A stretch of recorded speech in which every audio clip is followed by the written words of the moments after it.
Hi France, எல்லோருக்கும் வணக்கம். பாருங்க, எங்கள் வீட்டில் வேலைக்கும் கிளம்புறாங்க. பாருங்க, இன்னைக்கு விநாயகர் சதுர்த்தி. அதனால் விநாயகருக்கு தகுந்த மாதிரி கொழுக்கட்டை, சுண்டல், அப்புறம் லட்டு எல்லாம் செஞ்சுருக்காங்க. அவங்களுக்கு நேரம் இல்லாதாங்க, வேலை ரொம்ப இதாக இருக்குது. காலையில் நேரமாக எழுந்திரிச்சு எத்தனை மணிக்கு எழுந்திரிச்சாங்கன்னு தெரியலைங்க. நாங்கள் தூங்கிட்டு தான் இருந்தோங்க. நான் கீரை எடுக்கிறதுனால தூங்கிட்டே இருந்தேன். அவங்க தான் நேரமாக எழுந்திரிச்சு செஞ்சாங்க. நான் ஹெல்ப் என்ன செஞ்சதுன்னா, தேங்காயை உடச்சி கொடுத்தேங்க, முருங்கைக்காயை அரிஞ்சு கொடுத்தேன். அவ்வளோதான் நான் ஹெல்ப் செஞ்சேங்க. அவங்களே வந்து எந்திரிச்சு நேரமாக எந்திரிச்சு சாமியெல்லாம் கும்பிட்டு பூ போட்டு கரெக்டாக இது நல்லா தீபமெல்லாம் பற்ற வச்சு இந்த கம்ப்யூட்டர் சாம்பிராணி பற்ற வைக்கும்போது பஸ் வந்துருச்சுங்க. அந்த அவதியிலேயே கிளம்பிட்டாங்க. வேலைக்கும் போயிட்டு சாமி மேலேயும் ரொம்ப ஈடுபாடாக இருக்காங்க. அவங்களுக்கு முருகர் வந்து ரொம்ப பிடிக்குங்க. முருகருடைய பக்தி பக்தி அப்புறம் விநாயகர் முதல்ல பார்த்தீங்கன்னா, சாமி வந்து நாங்கள் ஒன்றா ஆயுத பூஜை இந்த மாதிரி தான் கும்பிடுவா. ஆனால் இப்போ வந்து விநாயகர் சதுர்த்திக்கு, முருகருக்கு எல்லா கடவுளையுமே நாங்கள் வேண்டிக்கிறோம். நான் கூட முடப்படுவேன் சாமி கும்பிட்றதுக்கு. ஆனால் எங்கள் வீட்டில் பாருங்கள், சாமிக்கு எல்லாமே படைச்சிட்டு போயிருக்காங்க.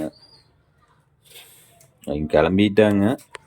சரி, இப்போ கிளம்பிட்டு நைட்டு 9 மணி ஆகுங்க. நானும் வந்து இன்னைக்கு கல்யாணத்துக்கு போகணும். நேற்று ஒரு கல்யாணம் இருந்துச்சு, கல்யாணத்துக்கு போயிட்டு வந்தேங்க. அப்புறம் மறுபடியும் இன்னைக்கு சீர் ஒன்று இருக்குதுங்க. அவங்க வந்து சின்ன வயசுலேருந்து தெரியுங்க அந்த பொண்ணு. அந்த பொண்ணோட பொண்ணுக்கு கண்டிப்பாக அண்ணா வரணும் அப்படின்ட்டு இருக்காங்க. அப்போ அவங்க சீருக்கு நாங்கள் போகணுங்க. அப்புறம் போயிட்டு வந்துட்டு மத்தியானமாக வந்து நானும் பாப்பாவும் இங்கே அன்னூர் புலாமடைங்க, எங்கள் அண்ணா பொண்ணுக்கு, எங்கள் அம்மாவுக்கு வந்து அக்கா பேத்தி ஆகுது. அங்கேயுமே வந்து போகணுங்க. கல்யாணத்துக்கு போயிட்டு வரணும். இந்த வாரமே வந்து விசேஷத்துலேயே போயிருங்க. நீ அடுத்த வாரத்துலேருந்து நம்ம வியாபாரத்தை ஸ்டார்ட் பண்ணலாங்க. அப்புறம் இந்த வாரம் நான் எப்படி சமாளிக்கிறேன்னா, என்னுடைய சேமிப்புனால தான் நான் சமாளிக்கிறேன். இல்லைன்னா வந்து கண்டிப்பாக சமாளிக்க முடியாது. நான் காசு வந்து டெய்லியும் நான் 100, 200 எடுத்து வச்சுருப்பேன். உங்ககிட்ட சொல்லியிருக்கிறேன். நான் அந்த காசில் தான் வந்து நம்ம வேலை இல்லைனாலும் நான் பயன்படுத்திக்குவேன். வேணா நான் காட்டுறேங்க, நான் எடுத்து வச்சதை.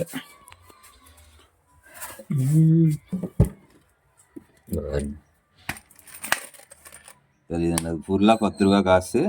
நீங்கள் கம்மியாக இருக்குதுன்னு நினைக்காதீங்க. இதில் வந்து 4000 ரூபா இருக்குது. வந்துட்டேன்.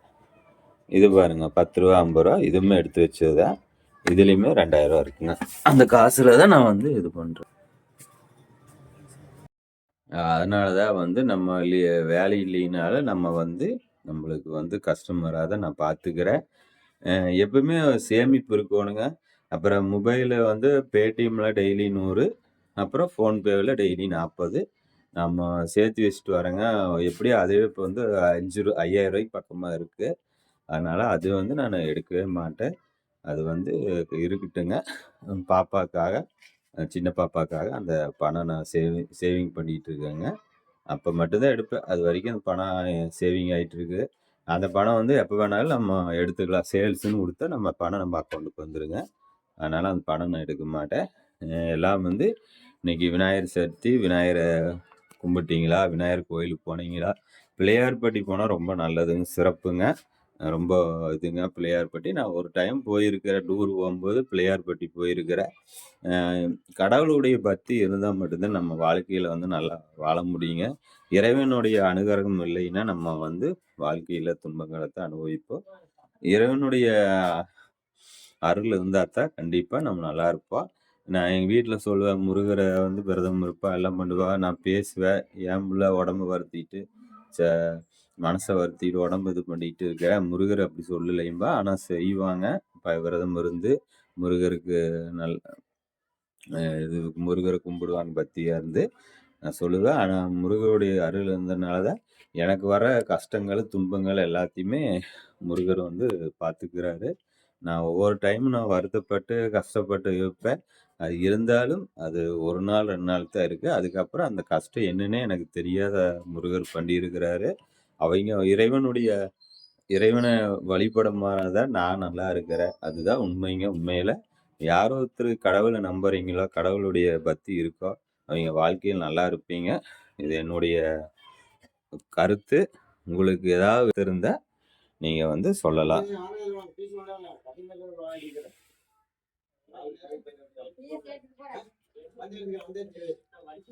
சரிங்க ஃப்ரெண்ட்ஸ். நான் எங்க வீட்ல எல்லாம் சாமி கும்பிட்டோம். இன்னைக்கு விநாயகர் சதுர்த்தி. இது ஒரு சின்ன வீடியோ. நெக்ஸ்ட் நம்ம அடுத்த வீடியோல பார்க்கலாம். எல்லாத்துக்கும் விடைபெறுகிறேன். பாய்.